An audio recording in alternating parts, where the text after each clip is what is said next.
Lickpenny Lover by O. Henry. There were 3,000 girls in the biggest store. Macy was one of them. She was 18 and a sales lady in the gents' gloves.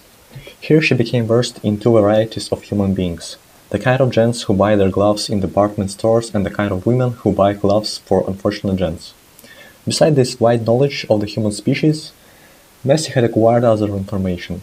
She had listened to the promulgated wisdom of the 2,999 other girls and had stored it in a brain that was as secretive and wary as that of a Maltese cat. Perhaps nature, foreseeing that she would lack wise counselors, had mingled the saving ingredient of shrewdness along with her beauty, as she has endowed the silver fox of the priceless far above the other animals with cunning. For Macy was beautiful. She was a deep-tinged blonde with the calm pose of a lady who cooks butter cakes in a window. She stood behind her counter in the biggest store, and as you closed your band over the tape line for your glove measure, you thought of Hebe, and as you looked again, you wondered how she had come by Minerva's eyes. When the floor worker was not looking, Macy chewed Tutti Frutti. When he was looking, she gazed up as if at the clouds and smiled wistfully. This is the shop girl's smile, and I enjoin you to shun it unless you are well fortified with callosity of the heart, caramels and the congeniality for the cappers of Cupid. This smile belonged to a Macy's recreation hours and not to the store, but the floor walker must have his own. He is the Shylock of the stores. When he becomes nosing around the bridge of his nose, is a tool bridge. When becomes nosing around the bridge of his nose is a tool bridge, it is goo eyes or git when he looks toward a pretty girl. Of course, not all floor walkers are thus. Only a few days ago the papers printed news of one over 80 years of age. One day, Irving Carter, painter, millionaire, traveler, poet, automobilist, happened to enter the biggest store. It is due to him to add that his visit was not voluntary. Philo Duty took him by the collar and dragged him inside, while his mother philandered among the bronze and terracotta statuettes. Carter strolled across to the glove counter in order to shoot a few minutes of the wing. His need for gloves was genuine. He had forgotten to bring the pair with him. But his action hardly calls for apology, because he had never heard of glove counter flirtations. As he neared the vicinity of his fate, he hesitated, suddenly conscious of this unknown face of Cupid's less worthy profession. 3 or 4 cheap fellows, sonorously garbed, were leaning over the counters, wrestling with the mediatorial hand coverings, while giggling girls played vivacious seconds to their lead upon the strident strings of coquetry.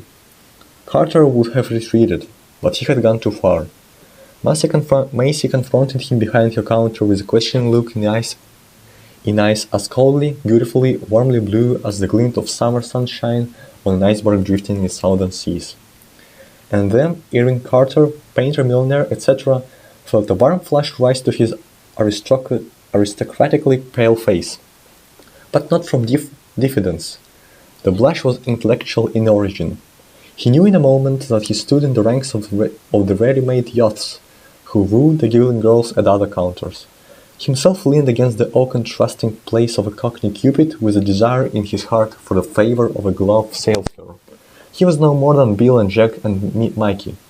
And then he felt a sudden tolerance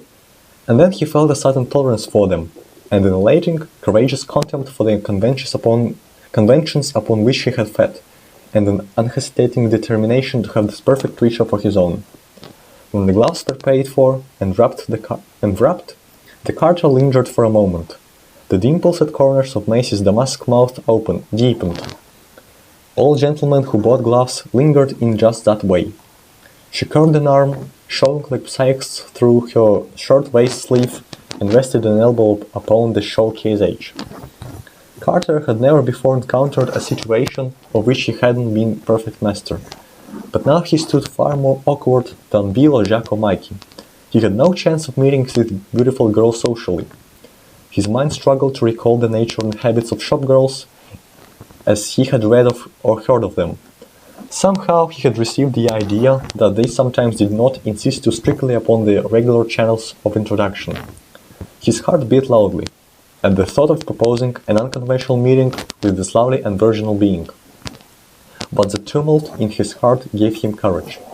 After a few friendly and well-received remarks on general subjects, he laid his card by her hand on the counter.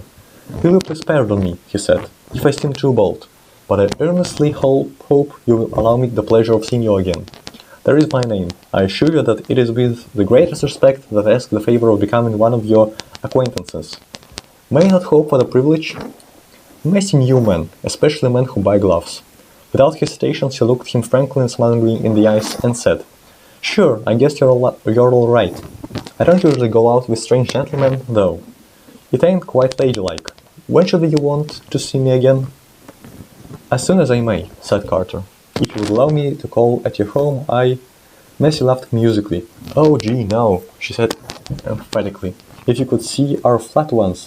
There's 5 of us in 3 rooms. I'd just like to see Ma's face if I was to bring a gentleman friend there." "Anywhere then," said the enamored Carter. That will be convenient to you." "Say," suggested Macy, with a bright idea look in her peach-blow face, "I guess Thursday night will about suit me. Suppose you come to the corner of 8th Avenue and 48th Street at 7:30. I live right near the corner. But I've got to be back home by 11. Ma never lets me stay out after 11. Carter promised gratefully to keep the trust, and then hastened to his mother, who was looking about for him to ratify her purchase of a bronze Diana. A salesgirl with small eyes and an obtuse nose strolled near Macy with a friendly leer. "Did you make a hit with his knobs, Miss?" she asked familiarly. "The gentleman asked permission to call," answered Macy, with a grin there as she slipped Carter's card into the bosom of her waist. "Permission to call?" echoed Small Eyes with a snigger. "Did he say anything about a dinner in the Waldorf and a spin in his ottery afterward?" "Oh, cheese it," said Macy wearily. "You've been used to swell things, I don't think. You've had a swell beat ever since that hose cart driver took you out to a chop suey joint. Chop suey joint. No, he never mentioned the Waldorf. But there's 5th Avenue address on his card, and if he buys the supper, you can bet your life there won't be no pigtail on the waiter what takes the order." As Carter glided away from the biggest store with his mother in his electric roundabout, he bit his lip with a dull pain at his heart. He knew that love had come to him for the first time in all the 29 years of his life, and that the object of it should make so readily an appointment with him at a street corner, although it was a step toward his desires, tortured him with misgivings. Carter did not know the shop girl. He did not know that her home is often either a scarcely habitable tiny room or a domicile filled to overflowing with kith and kin. The street corner is her parlor. The park is her drawing room. The avenue is her garden walk. Yet for the most part she is an inviolate mistress of herself in them as is my lady inside her tapestryed chamber. One evening at dusk, 2 weeks after their first meeting, Carter and Macy strolled arm-in-arm into a little, dimly lit park. They found a bench, tree-shadowed and secluded, and sat there. For the first time his arm stole gently around her. Her golden brows head slid restfully against his shoulder.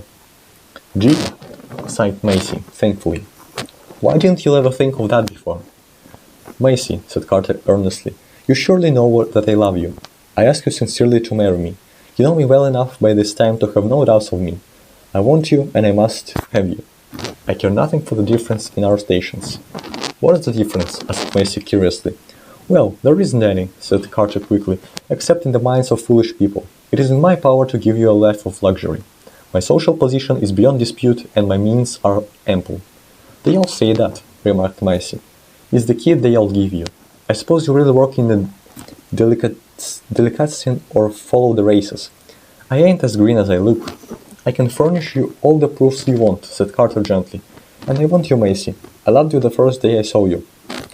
"They all do," said Macy with an amused laugh. "To hear him talk. If I could meet a man that got stuck on me the 3rd time he'd seen me, I think I'd get mashed on him."